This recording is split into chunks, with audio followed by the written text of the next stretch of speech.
New apologetics question for today, and it's a good one. I mean, it's an interesting one. It's a divisive one. Lots of people disagree on this one. Should be interesting. Can women be pastors? This one's been on our list for a long time. I think it was Caitlin's question originally. So, just to start things off, what do you guys think? Can women be pastors? First of all, does Grace Baptist Fellowship have any women pastors? No. We have women directors? We do have women directors. We do not have any women pastors or elders or deacons on our board. Those are all held by men. What do you guys think on this issue? Any thoughts? Should women be pastors? No, can. No. Can women be pastors? Yeah, that's our question from a biblical perspective. Yes. Henry, No. what? Yes. Yes, they should. Okay. Anyone else want to add? Yes, No. they should definitely do it. Yes, they should do it. Okay. Nope. Matt says no. Trinity says no. Any other thoughts or opinions? Caitlin. I say no. Caitlin says no. Micah says no. Ellie says no. Contradicting themselves. Bradley says yes. Okay, excellent. We're split. I love it.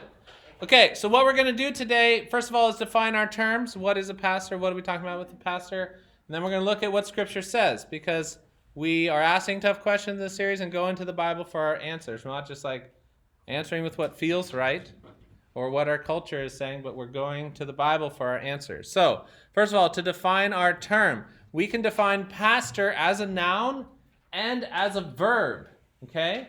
So, as a noun, right, so a person, place, or thing, so like the title pastor is a minister in charge of a Christian church or congregation. That's how we've come to define it, right, as a title. But also, pastor as a verb can be used, okay? So to pastor someone, right? So the word pastor actually comes from the term shepherd. So when, the Bible talks about Jesus as our great shepherd, the Bible actually uses shepherding a lot as a term because, the Hebrew people were shepherds, so it's used as an example. So, but if you think about the job of a pastor, a shepherd is a pretty good comparison. What does a shepherd do for sheep? Watches over them. What else? He leads them. Great. What else? He eats them? Thank you. Maybe. I love that. He shears their wool off. Is Pastor Delane planning on eating us? I don't know that he's eaten any of his congregation yet. So he has the 36-year track record of not eating his congregation. We're not right yet. Yes. Micah. He protects us, yes. Right? The shepherd, like we think of David, right? And what did he protect his sheep from? A lion and a bear, and lions and tigers and bears, oh my. I think just lions. So shepherds protect, and they also feed their sheep, right? They either give them food or lead them to food. Like Psalm 23 describes a shepherd. You lead me by quiet waters. You lead me to green pastures. That's leading to food and water. So the verb to pastor, to shepherd, guide, lead, and teach, right? Sheep are dumb. So dumb. So dumb. They actually, sheep are one of those animals that need people to take care of them. If you leave a sheep in the wild alone, can it survive? No. Yes. No, maybe it can survive, but eventually its wool grows so thick that it can't eat anymore. Finds the nicest Literally, I saw this picture of this wool that was lost for years. The sheep that was lost for years, and his wool grew so big he just had to roll around everywhere. No, that's what it looked like. He was like his. That sheep with the really big wool. Yeah. It was a hybrid. It was lost There was a lost sheep in Scotland, and then they found him finally in a cave, and he had survived, but it was so thick.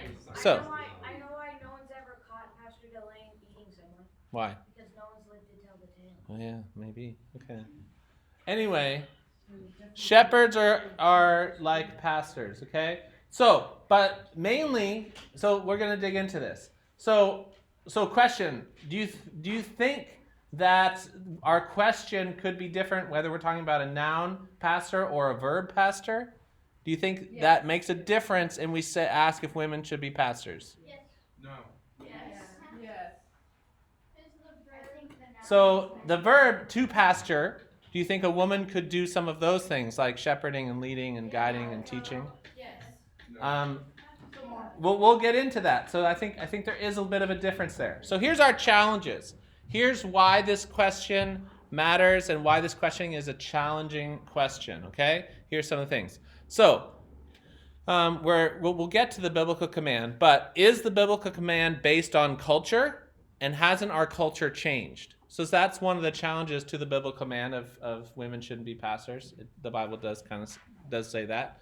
But one of the challenges, maybe that was a cultural thing. If you know anything about the first century culture, were women valued as equals in first century culture? Yeah. Micah? No. No. For example, women could not testify in court. Like, women's testimony was not considered valid as like a reliable testimony.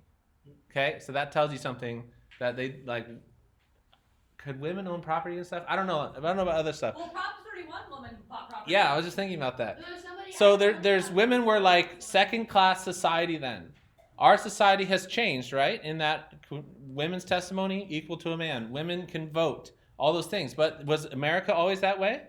No. There was a time when women couldn't vote. So what we're asking with this question is, well, maybe that was based on the culture. Maybe that was just culture. Women shouldn't be pastors because women weren't like treated as equals by culture, so that was the same in the church. Hasn't culture changed now where women can vote, women can be president, women can do any job a man can do in our culture, so maybe should the Bible reflect that? That's one of the challenges, okay? The other challenge is, what about women who feel called to teach and preach and pastor? Like, that exists, where women feel called to do that type of ministry. They may be gifted in that type of ministry of preaching and teaching, the pastoral ministry. Another challenge is, if you say this, that women can't be pastors, aren't you saying that women are less important or less valuable than men? That could sound like it, though. If you say women can't do this, maybe you're saying maybe they're less valuable. Or they're not as good. Or not as good. Well, certain men can do certain things. True. Like breastfeed their children. I tried. That's not Didn't work. What? That shouldn't be on the internet. Dang it. Okay, here's the next one. What about biblical women who did lead in authority and had pretty significant roles? I mean, I just picked some. Miriam, Moses' sister. She had some leadership roles. Deborah, she was one of the judges. We actually just did her story with our family. There's this one. Did I miss this? I don't know. Yeah, you did. Deborah was a judge and a prophet. She was a prophetess, like a female prophet. So that's a role that's biblically affirmed. Yeah, like basically she speaks Um, for God. So, and then the general like was scared. He wanted to bring Deborah with her. And Deborah was like, "You're not going to get the credit for this. A woman's going to get the credit for this." And that's how it went down. So what about Deborah? What about Esther, who like delivered her whole people? She was, kind of a leader as a queen of her people, and affirmed by God in that role. What about Mary? And there's a bunch of Marys, right? Mary Magdalene actually kind of was one of the ladies that really funded Jesus' operation. She had money. Other Marys, Mary the mother of Jesus. What about Dorcas? She has different names, but I like Dorcas the best because it's funny. Lydia, I think, is her other name in the Bible. That sounds so much softer. And I know, it's a nice name. Dorcas is funny. But she was actually a woman who's like affirmed as a deaconess and a leader in the church and a provider. Okay, and then that last one, can women be deacons? Which we see someone named as a deaconess in the Bible. So let's look up our verses. Before we get any further into this conversation, let's get to what the Bible says. So we have 6 verses to look up, and you can just volunteer to look those up and read them. The first verse is 1 Timothy 2:11-14. And this is the main one that we use. The main one that we use to talk about this. Who wants to read it? Ellie. 1 Timothy 2:11-14. Another verse is Philippians 4:3. A shorter verse, just one. Who wants to do it? Lizzie. Philippians 4:3. Next one is Ephesians 5:22 to 25. Addison. And we have Acts 1:13 to 15. Okay, I always forget someone's name during this. Carla. No, that's your mom. Caitlin. I'm sorry, Caitlin. He does know your name. I want you to Yes. Acts 1:13 to 15, Caitlin. Luke 8:1 to 3. Who wants to do that? Maya. And the last one, Romans 16:1. Andrew. Okay, let's go through these verses. Let's talk about them a little bit what they say. Oh, I forgot to read this. This was an article I said before we get to the verses. For this question, what does the Bible say about women pastors? There is perhaps no more hotly debated issue in the church today than the issue of women serving as pastors. As a result, it's very important to not see this issue as men versus women. There are women who believe women should not serve as pastors, and that the Bible restricts the ministry of women, and there are men who believe women can serve as pastors. And there are no restrictions on women in ministry. This isn't a men versus women issue. This is not an issue of chauvinism, which is like a man's men are better view, or discrimination. This is an issue of biblical interpretation. Okay? This isn't like men versus women this isn't like men believe this and women believe this. This is an issue of how we interpret the biblical verses on this subject. Right? Your screen has everything on there, revealing ahead of time. Did you see that? I can see that. I was looking at the verses. Okay. Okay. I just thought it would take away the fun. Yes, it does take away the fun. So that is, from gotquestions.org. That's their intro paragraph. And I like how that focuses us on, this isn't about like chauvinism or discrimination or trying to keep women down. This is an issue of how do we handle the Bible. So we're going to do that right now, is look at the biblical verses on this subject. Okay? Ellie, read 1 Timothy for us. 1 Timothy 1. A woman is to learn quietly with full submission. I do not allow women to teach or to have authority over a man. Instead, she is to remain quiet. For Adam was formed first, then Eve. And Adam was not deceived, but the woman was deceived and turned twist. Okay, so to get us started, what does that verse say about this issue? No. Why? Sounds kind of mean, though. It does kind of sound mean. Well, yeah, and it also gives a reason why. Adam was created first, so God had an intentional order of things, and also She was deceived. Eve was deceived first. So maybe it's a little bit of product of the curse, but it was both, right? So we see Adam was created first. That was pre-curse, right? God, that wasn't a result of sin, but also Eve was deceived first.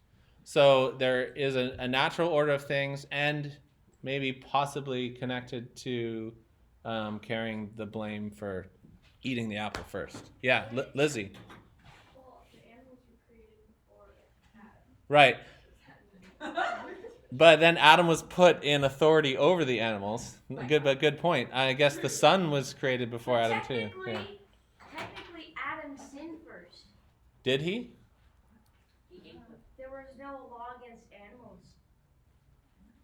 Doing what to animals? Eating them? They couldn't eat from the. They weren't eating. Do you think the animals ate from the tree? I don't think so. I don't know them. Who knows? So 1 Timothy lays it out pretty clearly. This is debated on like a cultural issue. Was this just for the Ephesians church where Timothy was working? Or was this based on the cultural implications? Those are some of the things that they talk about. How do we know it's the Ephesians church? Oh, I'm in the wrong... because that's where Timothy was working, right? Oh, I don't know. I'm not trying to. I just was like. I'm pretty sure.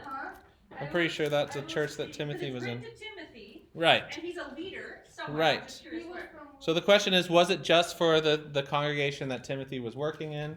I think it was Ephesians. Or not. Ephesus, you mean? I don't think Yeah. so. It doesn't say, but that's some of the knocks against this. The other knock against this is it kind of sounds like maybe this is just for married women. That's what some people say. that this is just for married women. Why? But because I forgot why do they childbearing. say that? I forgot It why they has said but that. she will be saved through childbearing. If it continues, Yeah, 20, because of some of the context of it sounds like a married woman. So, The 15th verse says about childbearing. but anyway, it says a woman should learn in quietness and full submission. I do not permit a woman to teach or have authority over the man. She must be silent. So, does this verse say the word pastor in it? It says no, but No. it says teach. But it says teach, which is a role of a pastor, and authority, which is a role of an official titled pastor, right? Like Pastor Delane has the authority in this church, and the elders have the authority in our church to lead and shepherd and guide our church to make decisions. So that authority is on his shoulders. I just want to draw those two things up. Yes, those are the main two things that First Timothy draws out. Not necessarily the title of pastor, but to teach and authority over a man. You guys see that as well? So what's interesting in here, does that allow for anything, still sticking to this, with just this verse, does that allow for women to, verb pastor in any way? This verse specifically, does it allow for the verb pastor to be done by women? No.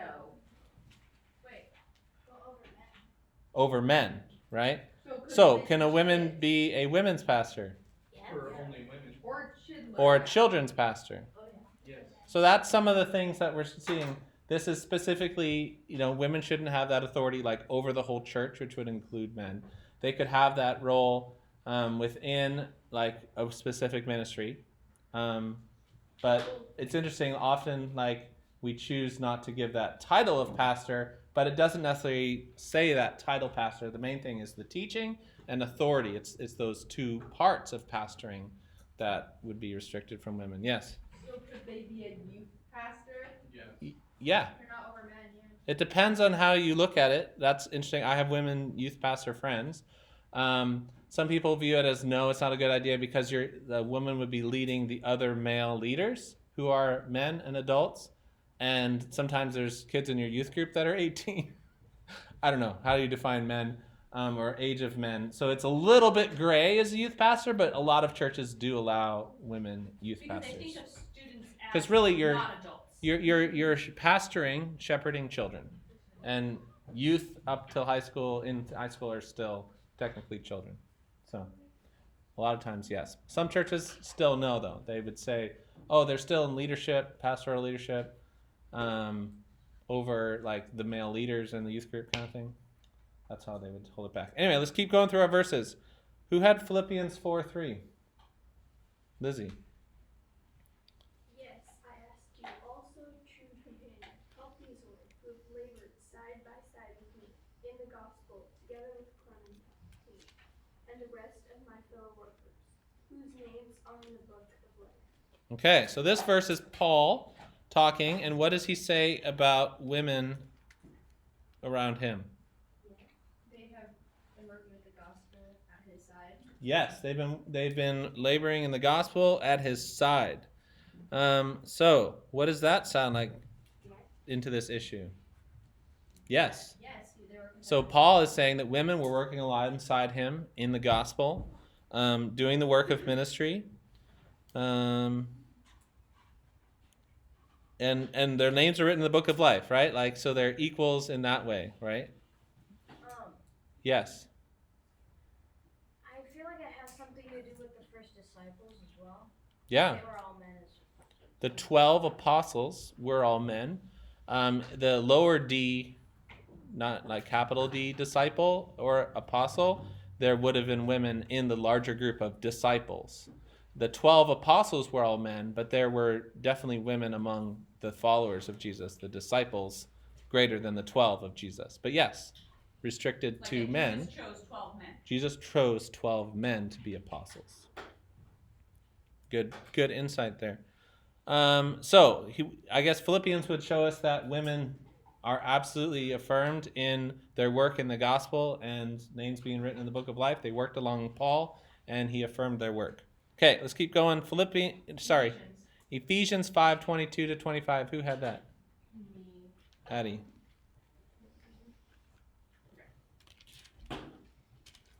Wives, submit to your own husbands as to the Lord, for the husband is the head of the wife, even as Christ is the head of the church, his body, and is himself its Savior. Now, as the church submits to Christ, so also wives should submit in everything to their husbands. Husbands, love your wives as Christ loved the church and gave himself up for her.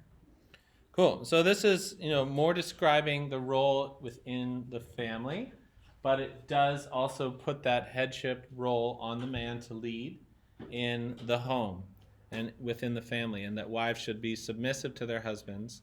And it compares it to the church, right? So the church, who's ever heard of the church being referred to as the bride of Christ? So the Bible talks about the church, all the believers together, men and women, as the bride of Christ. So it compares the bride in a family, the woman in a family, to the church, where the bride is the woman is the bride and the man is Christ in an example way.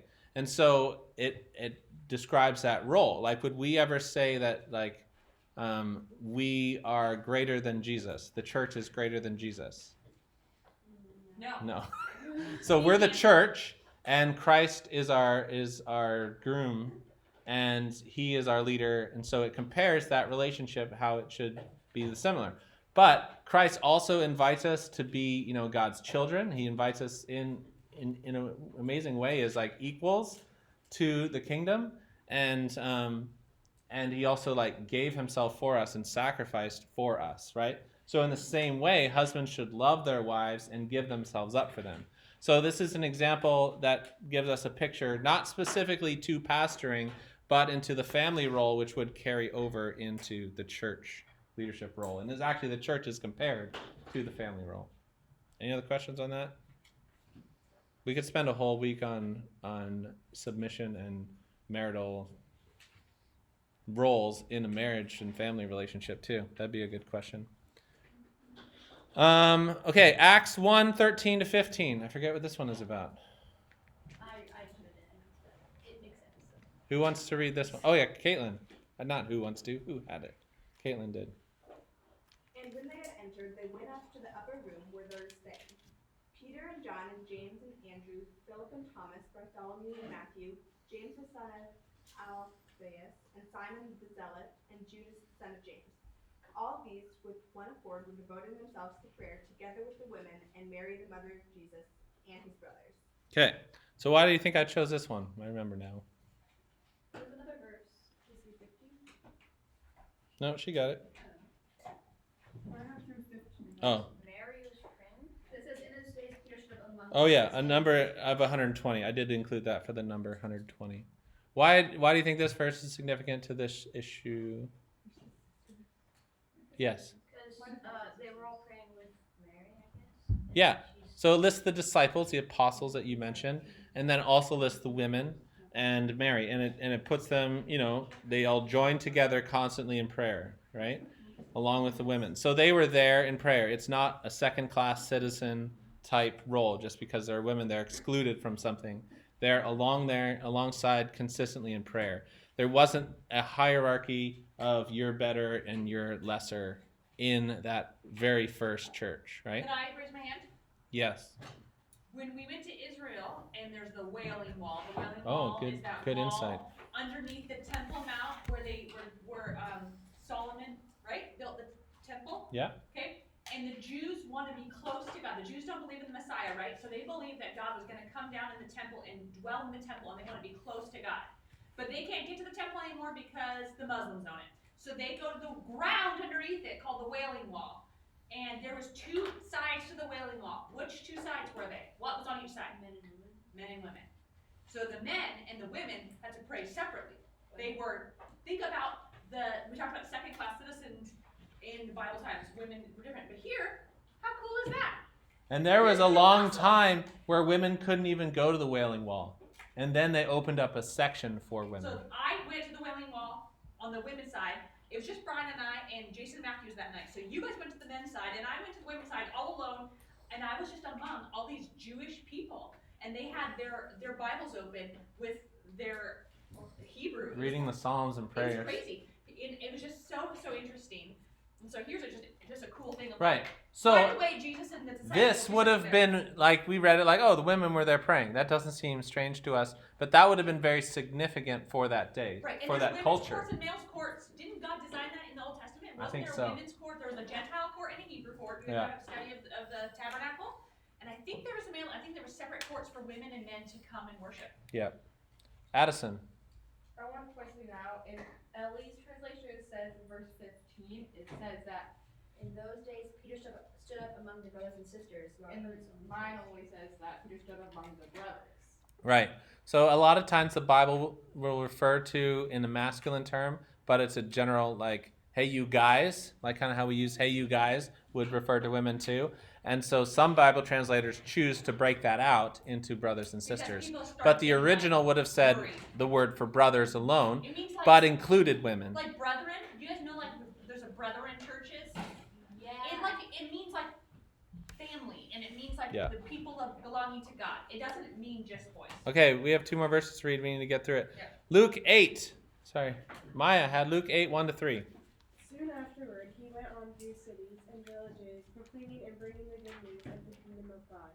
And the 12 were with him, and also some women who had been healed of evil spirits and infirmities. Mary called Magdalene, and whom 7 demons had gone out, and Joanna the wife of Chuza, Herod's household manager, and Susanna, and many others who provided for them out of their means. Yeah. My translation breaks out. These women were helping to support them out of their own means. So Jesus' whole operation, like, it cost money to feed the disciples. They walked around for 3 years together doing ministry, didn't really have jobs. Who paid for all that? Who paid for their food and stuff? Women. And so it's so cool that in that original ministry, women had that very significant role of funding the ministry that Jesus did. I just wanted to bring that up. Unlike tough, strong, cool women. Yeah. To fund. And the official, operation. important women, right? Like the manager of the king, Herod's household, was a Jesus follower. And didn't Herod's wife later have a dream? No. That's Pilate's wife. Later had a dream Yeah. to like not crucify Jesus. Yeah. God definitely worked through women Absolutely. in specific ways. Okay, one last verse, Romans 16:1. Who had that? Andrew did. I commend to you our sister Phoebe, a servant of the church at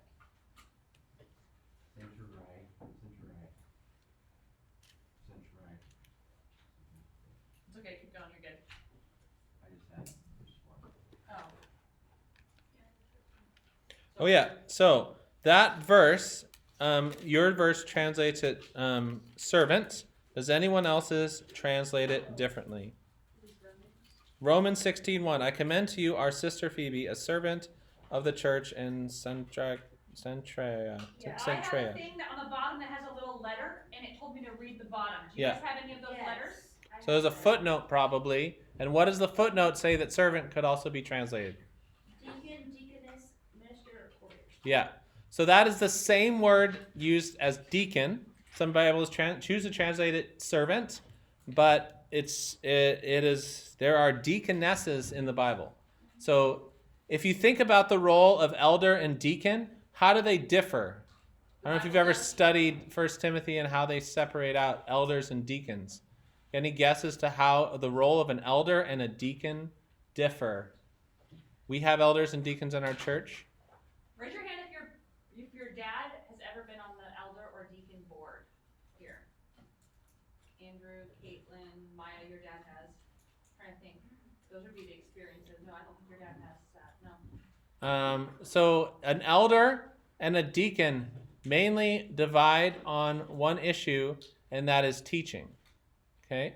So the role of a deacon is more practical, helps. So in our church, elders handle kind of oversee of ministry areas, teaching areas, and deacons handle finances, building, and ground and money, things like that. The practical, and the elders are more the spiritual roles. So basically, I want to show you that Sound spiritually. Let's just be real. But like, yeah, they the teaching roles. Yes. So would like handing out like the offering bowls or something, would that be a deacon? there's a deacon who oversees that, but no, it's just it's not only deacons. It's The volunteer. time you see the elder board doing things in our church is Communion Sunday. The men handing out communion are all on the board, elders and deacons, right? And when like But the normal ushers are not. like on Christmas when they give like the pastors like the checks, is that the deacon? That's always the chairman of the elder board. So that's an elder. But like the deacons are the ones who like help pay the bills. We have an accountant, but like Yep. they submit the finances, yeah. And they So approve anyway, the budget. I wanted to bring that out because it's the biblically. Some people might disagree on this. Women can hold that role of deacon. They're not, restricted in teaching.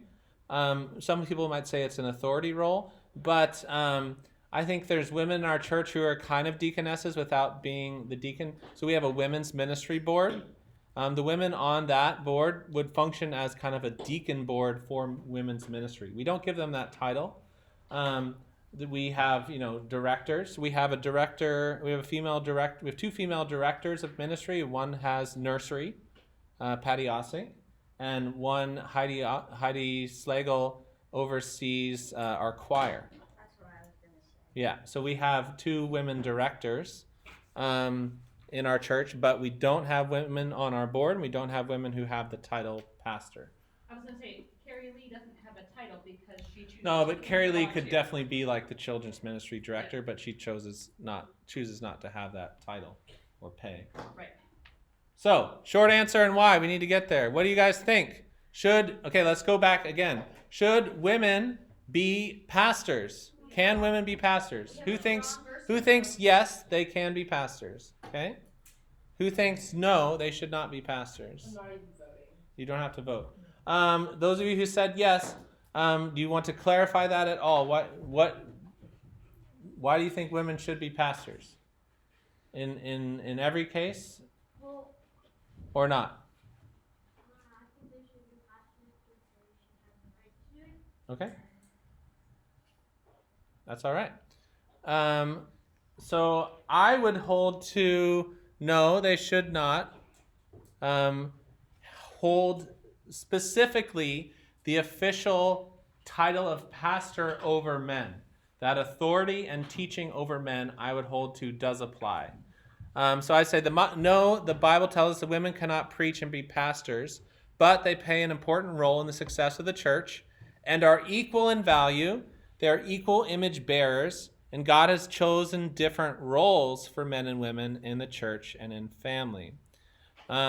So I think women, Grace Baptist would probably like stick to the title thing, but I believe you could have a women's pastor, right? They would be pastoring women. A lot of churches don't like giving the title away, but 1 Timothy doesn't mention the title, right? It just mentions the responsibilities. So, we kind of have a hierarchy in our church of pastors who are full-time and directors who are part-time. I think we could have women deacons, and we probably wouldn't call them that because there's a lot of hesitation here on this issue. It is controversial. Some people would say women can't have the title of pastor, but I would dig into it deeper and say that it's about the authority over men, not just the title pastor, I guess, to explain it. But specifically authority over men, I feel strongly that 1 Timothy 11 means what it says, and that women should not have authority over men. Women are equal in value in the kingdom. They contribute. We need women in the kingdom. They do real ministry. They're not like C-team ministry. They do real stuff. Sorry, C-team people. Their ministry is important and valuable.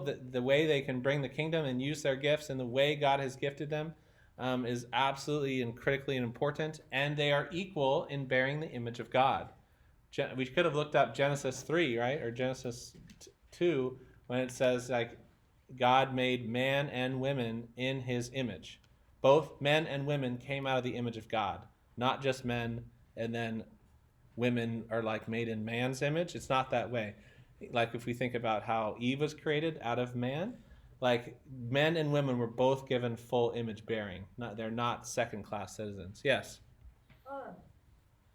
Does God have a personality if he likes everything? Does he have a personality if he likes everything? He doesn't like everything. He's not like sin. I mean, he doesn't hate anything. Yeah, he does. He hates or I think God has a big personality. I think he's like, if God didn't have a personality, could he be as creative as he is in our world?